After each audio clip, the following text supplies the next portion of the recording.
Hello everyone and welcome back to La Vie de Goose. We're here today to actually plant some microgreens. The variety that I've selected is basically red radish. It's one of the easier varieties of microgreens to grow. And I hope you've gathered all your materials that you'll need to basically follow through this video. If not, I'll place a link above from a previous video where I actually go through all the list of items that you'll need in order to start growing your own microgreens. So without further ado, we'll go ahead and start off the process on growing your microgreens. So we're going to start off with the tray. I'm actually using the 8x10 tray here. This particular tray will do very well for just personal use microgreens. It's going to basically allow you to grow enough microgreens for yourself or even just for your family.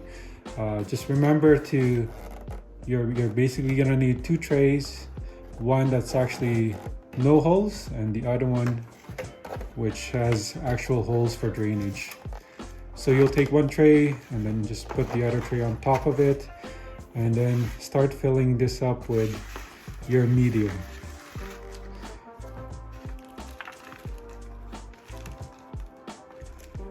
This is actually a 2-inch tray. What I'm gonna do is I'm gonna fill this up halfway through.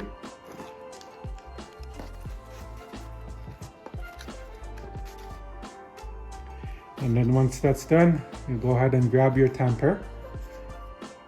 And just to even up the soil level,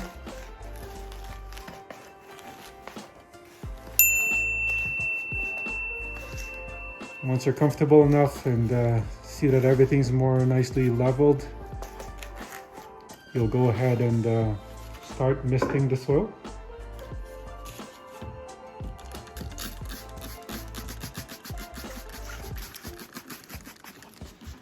You'll want to make sure that your soil is not flooded, but enough so that it's nicely moistened.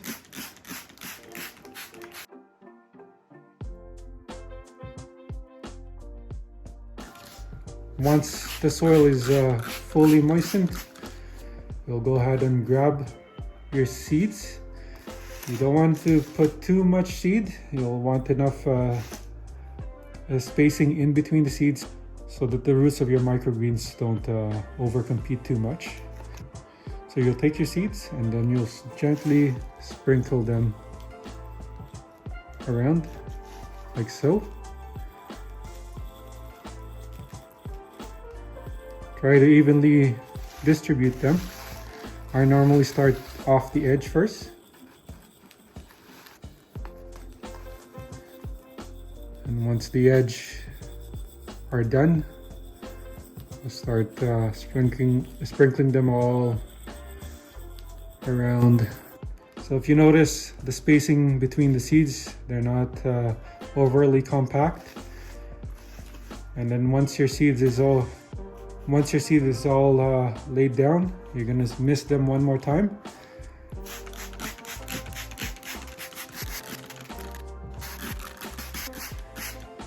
Again, with consideration that you don't want to flood your tray, but just enough so that it keeps nice and moist so that your seed starts germinating adequately. Actually, just a small correction, you will need actually 3 trays to do this process. The reason is, once you fully moistened your seeds and all that, you'll take an extra tray here. In this case, this tray is non-perforated, and then you go ahead and place this on top of this tray. So once that 3rd tray is placed on top of your seed, just gently push the 3rd tray so that it levels your seeds a bit and ensures that there's actual contact with the soil. Once that's complete, you'll go ahead and grab a weight. In this case, I just grab a 5-pound weight that I normally use for weightlifting, but in this case, this will be plenty to keep the tray nicely flat on top of your seeds. And there we go. So now your tray is ready to be stored in a nice warm place so that it starts germinating. So it's very important that you look at your microgreens and see how it's progressing. This is actually day 3 today. We're going to quickly take a peek and see how things are here. So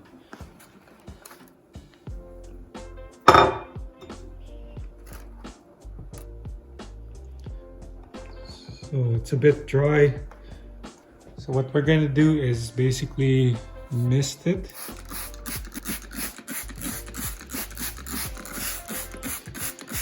But as you notice, the seeds are germinating. So things are looking pretty good. There's no signs of mold. Once that's done, we'll go ahead and cover it back again and store it back. So it's day 4 today, and we're gonna go check out the microgreens there. One good indicator that your microgreen is ready to get uncovered is you'll notice right over here, it's actually starting to take a peek there. So we'll go ahead and uncover this. And if we look here, the red radish microgreens have sprouted and are ready to be left uncovered at this point. So this is how the microgreens looks like after a day of being exposed to the light. And here are the microgreens after 10 days and basically ready to get harvested at this point. I hope you guys liked this video. As you will notice, we're fairly new to YouTube, so your support is greatly appreciated. Please kindly consider subscribing and even giving this video a thumbs up. Until next time, goodbye.